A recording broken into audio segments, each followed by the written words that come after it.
Energy क्या है? Ability of doing work is called energy, या फिर हम इस तरह से भी इसको कह सकते हैं, capacity of doing work is called energy. ठीक है जी, यहां तक बात समझ में आ गई? एबिलिटी ऑफ डूइंग वर्क, अब इसका मतलब क्या है पहले इसको समझते हैं। अगर कोई भी ऑब्जेक्ट वर्क कर सकता है तो हम कहेंगे उसके अंदर एनर्जी मौजूद है। अब वर्क करने की कंडीशंस मैंने आपको बताई थी। कोई ऑब्जेक्ट इस काबिल हो कि वो किसी ऑब्जेक्ट पर फोर्स लगा सके, और फोर्स लगाने के साथ साथ वो ऑब्जेक्ट डिस्प्लेसमेंट भी करे, तो हम कहेंगे उस ऑब्जेक्ट के ऊपर क्या हुआ? वर्क हुआ। जिस ऑब्जेक्ट ने फोर्स लगाया होगा हम कहेंगे उस ऑब्जेक्ट के अंदर एनर्जी मौजूद है। जैसे मिसाल के तौर पर ये मेरे हाथ में मार्कर है, मैं फोर्स लगाकर इस मार्कर को इस पॉइंट से उठाकर इस जगह पर लेकर आ सकता हूँ ना। तो इसका मतलब ये है कि मैंने फोर्स भी लगाया, प्लस में इस मार्कर ने डिस्प्लेसमेंट भी कवर किया। इसका मतलब मैंने इस मार्कर के ऊपर वर्क किया। अगर मैंने इस मार्कर के ऊपर वर्क किया तो मेरे अंदर वर्क करने की सलाहियत है। उसी सलाहियत का नाम, उसी एबिलिटी का नाम क्या है? एनर्जी है। मिसाल ऐसे समझ ले, गाड़ी अगर रोड पे खड़ी है तो उसमें वर्क करने की सलाहियत मौजूद नहीं है, लेकिन वही गाड़ी अगर चलती हुई जा रही है और वो किसी चीज़ के साथ टकरा जाए तो वो गाड़ी क्या करेगी? उस पर फोर्स भी लगाएगी और वो चीज़ जो है डिस्प्लेस भी कर सकती है, डिस्प्लेसमेंट भी कवर कर सकती है। तो क्या कहेंगे कि वो गाड़ी जो है वो भी वर्क कर सकती है। अगर वो वर्क कर सकती है तो उसके अंदर एनर्जी मौजूद है। दूसरी डेफिनेशन क्या है? Capacity of doing work is called energy. एक ऑब्जेक्ट कितना वर्क कर सकता है वो उसकी मैक्सिमम एनर्जी कहलाएगी।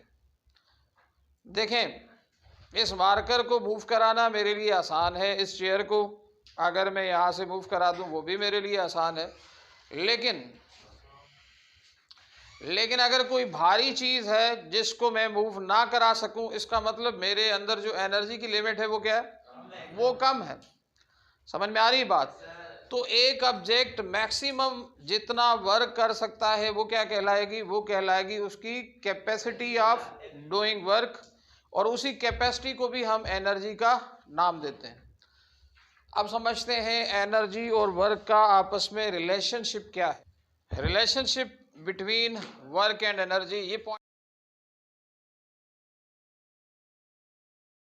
जब कभी किसी भी ऑब्जेक्ट के ऊपर वर्क करते हैं तो आप जितना वर्क उस ऑब्जेक्ट के ऊपर करते हैं वो ऑब्जेक्ट उतनी ही एनर्जी गेन करता है।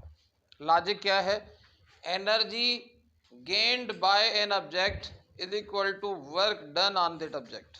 मिसाल के तौर पर ये ऑब्जेक्ट ए है, अगर मैं या कोई भी बंदा इस ऑब्जेक्ट ए के ऊपर वर्क करता है, क्या होगा? ऑब्जेक्ट ए एनर्जी गेन करेगा और ये आगे जाकर इस दूसरे ऑब्जेक्ट बी के साथ टकरा जाता है। तो मतलब इस ऑब्जेक्ट ए ने वर्क किया और बी ने क्या किया? एनर्जी गेन की। तो जिस ऑब्जेक्ट के ऊपर वर्क होगा वो उतनी ही एनर्जी गेन करेगा, होता रहेगा। अच्छा, यही सबब है कि हम वर्क का यूनिट भी जोड़ लेते हैं और एनर्जी का यूनिट भी जोड़ लेते हैं। इसलिए ये दोनों यूनिट सेम लेते हैं क्योंकि वर्क की वजह से ही एनर्जी पैदा होती है। वैसे हम एनर्जी की बहुत सारी फॉर्म सुनते हैं, heat energy, sound energy, light energy सुनी हुई है ना, thermal energy, chemical energy, mechanical energy. लेकिन हम बेसिकली एनर्जी को दो ही टाइप्स में डिवाइड करते हैं। एक टाइप कहलाती है काइनेटिक एनर्जी और दूसरी टाइप कहलाती है पोटेंशियल एनर्जी। फिर पोटेंशियल एनर्जी को हम फर्दर दो टाइप्स में डिवाइड कर देते हैं। एक कहलाती है ग्रेविटेशनल पोटेंशियल एनर्जी और दूसरी कहलाती है elastic potential energy.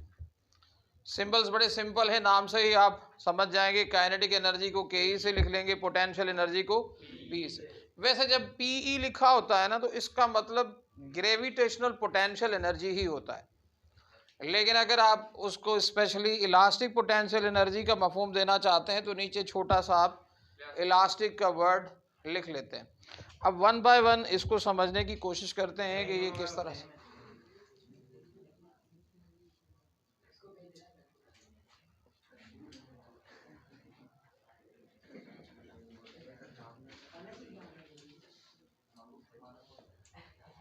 Kinetic energy नाम से ही पता चलता है, काइनेटिक वर्ड का मोशन है। हर मूविंग ऑब्जेक्ट के अंदर काइनेटिक एनर्जी मौजूद होती है। अच्छा, इसका मतलब ये हरगिज नहीं है कि जो मूविंग ऑब्जेक्ट्स हैं उनके अंदर सिर्फ काइनेटिक एनर्जी है। उनके अंदर काइनेटिक एनर्जी भी हो सकती है, पोटेंशियल एनर्जी भी हो सकती है, लेकिन वो एनर्जी जो किसी ऑब्जेक्ट में उसकी मोशन की वजह से पाई जाए, वो वाली एनर्जी क्या कहलाएगी? काइनेटिक एनर्जी कहलाएगी। आइडिया समझ में आ गया? यानी काइनेटिक एनर्जी का सीधा सा वास्ता ऑब्जेक्ट की मूवमेंट के साथ है, ऑब्जेक्ट की मोशन के साथ है। ये पंखा इस वक्त रुका हुआ है ना, इसके अंदर काइनेटिक एनर्जी मौजूद नहीं है, लेकिन अब अगर यही पंखा मैं ऑन कर दूं, ये घूमना शुरू कर दे, तो इसमें मोशन पैदा हो गई ना। तो मोशन की वजह से इसमें जो एनर्जी पाई जाएगी वो कौन सी एनर्जी पाई जाएगी? काइनेटिक एनर्जी पाई जाएगी। एक कार अगर रोड पे चल रही है, जब तक वो मूव कर रही है तब तक उसमें काइनेटिक एनर्जी मौजूद है। जब उसने ब्रेक लगा दी, रुक गई, उसकी वो काइनेटिक एनर्जी उसके अंदर नहीं रही। तो मेरे अच्छा, इसी तरह से पोटेंशियल एनर्जी, देखिए पोटेंशियल एनर्जी किसी भी ऑब्जेक्ट में दो बातों की वजह से पाई जाती है। एक उसकी पोजीशन की वजह से और दूसरा उसकी कॉन्फ़िगरेशन की वजह से। अब मिसाल के तौर पर पोजीशन की वजह से कैसे? जो भी ऑब्जेक्ट ज़मीन से हाइट पर मौजूद होगा उसके अंदर ग्रेविटेशनल पोटेंशियल एनर्जी मौजूद होगी। ज़मीन सरफेस से हाइट पर मौजूद होगा, चाहे वो थोड़ी सी हाइट पर मौजूद हो, लेकिन उसके अंदर कौन सी एनर्जी मौजूद होगी? ग्रेविटेशनल पोटेंशियल एनर्जी मौजूद होगी। मिसाल के तौर पर ये जो पंखा आपको नज़र आ रहा है, इसमें ग्रेविटेशनल पोटेंशियल एनर्जी मौजूद है। वजह है इसकी पोजीशन या इसकी हाइट। ये मार्कर मेरे हाथ में है ना, ज़मीन से तो ऊपर है ना, उसका ज़मीन के सरफेस से ऊपर होना शर्त है। जो ऑब्जेक्ट ज़मीन के सरफेस से ऊपर होगा, हाइट पर होगा, उसके अंदर जो एनर्जी पाई जाएगी जो उसकी पोजीशन की वजह से हो। दूसरी भी एनर्जी हो सकती है, मिसाल उसके अंदर मॉलिक्यूलर एनर्जी भी होगी, उसके अंदर हीट एनर्जी भी हो सकती है, उसके अंदर काइनेटिक एनर्जी भी हो सकती है, लेकिन जो एनर्जी उसकी पोजीशन या हाइट की वजह से पाई जाएगी वो वाली एनर्जी क्या कहते हैं? अच्छा, ये पंखा अगर चल रहा हो, इसमें कौन सी एनर्जी होगी?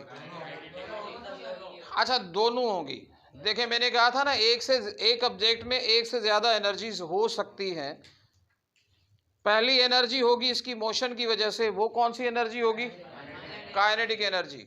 और दूसरी एनर्जी होगी इसकी पोजीशन की वजह से, क्योंकि ये हाइट पर भी तो मौजूद है ना, वो पोजीशन की वजह से जो एनर्जी होगी वो क्या कहलाएगी? वो कहलाएगी पोटेंशियल एनर्जी। अच्छा, कॉन्फ़िगरेशन का मतलब होता है किसी चीज़ की बनावट की वजह से उसमें एनर्जी का पाया जाना। देखें, कुछ ऑब्जेक्ट्स ऐसे होते हैं जिनको हम कहते हैं इलास्टिक मटेरियल, याद है? अच्छा, इलास्टिक मटेरियल मिसाल के तौर पर रबड़ है, स्प्रिंग है, ये इलास्टिक मटेरियल्स हैं। इलास्टिक मटेरियल की पहचान क्या है कि जब आप उसे खींचते हैं तो उसकी साइज बढ़ती है, लेकिन जैसे ही आप फोर्स को रिलीज कर देते हैं तो वो वापस अपनी असल हालत में आ जाए। ऐसे मटेरियल को क्या कहेंगे? अच्छा, इलास्टिक मटेरियल को जब आप स्ट्रेच करते हैं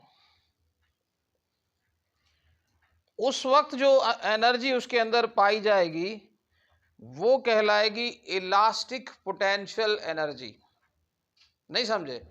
अगर आपने उसे कंप्रेस किया हुआ है फिर भी उसके अंदर एनर्जी पाई जाएगी, उसको कहेंगे इलास्टिक पोटेंशियल एनर्जी।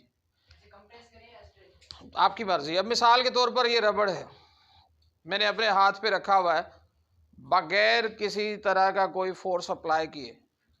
अब इसमें पोटेंशियल एनर्जी तो है, लेकिन किस वजह से? हाइट की वजह से है, लेकिन इसकी कॉन्फ़िगरेशन की वजह से इसमें पोटेंशियल एनर्जी मौजूद नहीं है। ये रबड़ है, ना तो मैंने इसे स्ट्रेच किया हुआ है ना मैंने इसे कंप्रेस किया हुआ है, लेकिन अब मैं इसे फोर्स लगा रहा हूं और इसे खींच कर इधर ले आया हूं। समझे कि इसकी साइज इतनी बढ़ गई। अब मैंने इसे जब तक खींच के रखा होगा तब तक उसमें इलास्टिक पोटेंशियल एनर्जी मौजूद होगी। कौन सी एनर्जी मौजूद होगी? लेकिन जैसे ही मैं छोड़ दूं, ये वापस आ गया, अपनी पोजीशन पर पहुंच गया, इसकी इलास्टिक पोटेंशियल एनर्जी भी खत्म हो जाएगी। क्लियर है? एक स्प्रिंग है, स्प्रिंग को खींच लें, स्ट्रेच हो गया, इलास्टिक पोटेंशियल एनर्जी तब तक मौजूद होगी जब तक वो खींची हुई हालत में है। छोड़ दिया, नॉर्मल हो गया, इलास्टिक पोटेंशियल एनर्जी खत्म हो गई। कंप्रेस कर दें, ठीक है ना, स्प्रिंग को आप खींच भी सकते हो, कंप्रेस भी तो कर सकते हो ना। कंप्रेस कर दें, साइज छोटी हो जाएगी। जब तक वो कंप्रेस रहेगा तब तक उसमें इलास्टिक पोटेंशियल एनर्जी मौजूद होगी। छोड़ दें, नॉर्मल हो गया, इलास्टिक पोटेंशियल एनर्जी खत्म हो जाएगी। डन हो गई बात? अच्छा, याद रखें कि ज़रूरी नहीं है कि जब इलास्टिक पोटेंशियल एनर्जी मौजूद हो तो उसमें ये वाली जो ग्रेविटेशनल पोटेंशियल एनर्जी भी मौजूद हो, और ये भी ज़रूरी नहीं है कि एक वक्त में एक ही एनर्जी मौजूद हो। मिसाल के तौर पर ये स्प्रिंग है, यहाँ मेरे हाथ पे है, नॉर्मल पोजीशन में पड़ा हुआ है, कौन सी एनर्जी है? Potential energy. वैसे अमूमन जब आप पोटेंशियल एनर्जी बोलते हैं ना, उसका मतलब यही होता है। यहीं पर मैं इसे ग्रिप करके खींच रहा हूं, कौन सी एनर्जी हो गई? दोनों हो गई, क्योंकि हाइट पर भी है, समझ में आई, इलास्टिक पोटेंशियल एनर्जी भी है। अच्छा, अब ये खिंची हुई हालत में है और मैं इसे ऐसे करके आगे लेकर जा रहा हूं, अब कौन सी एनर्जी होगी? तीनों होगी। काइनेटिक एनर्जी भी होगी क्योंकि मोशन में है, ग्रेविटेशनल पोटेंशियल एनर्जी भी होगी क्योंकि हाइट पे है, और इलास्टिक पोटेंशियल एनर्जी भी होगी क्योंकि ये स्ट्रेच पोजीशन में है। डन होगी बात? अच्छा, तीसरी बात, उसकी कंपोजिशन भी होती है। मिसाल के तौर पर कुछ चीज़ें ऐसी होती हैं जिनके अंदर केमिकल एनर्जी मौजूद होती है, वो भी पोटेंशियल एनर्जी की ही एग्जांपल है। मिसाल के तौर पर पेट्रोल देख लें, पेट्रोल के अंदर छुपी हुई एनर्जी है, जब आप उसे जलाते हैं तो वो हीट एनर्जी की सूरत में खारिज होती है।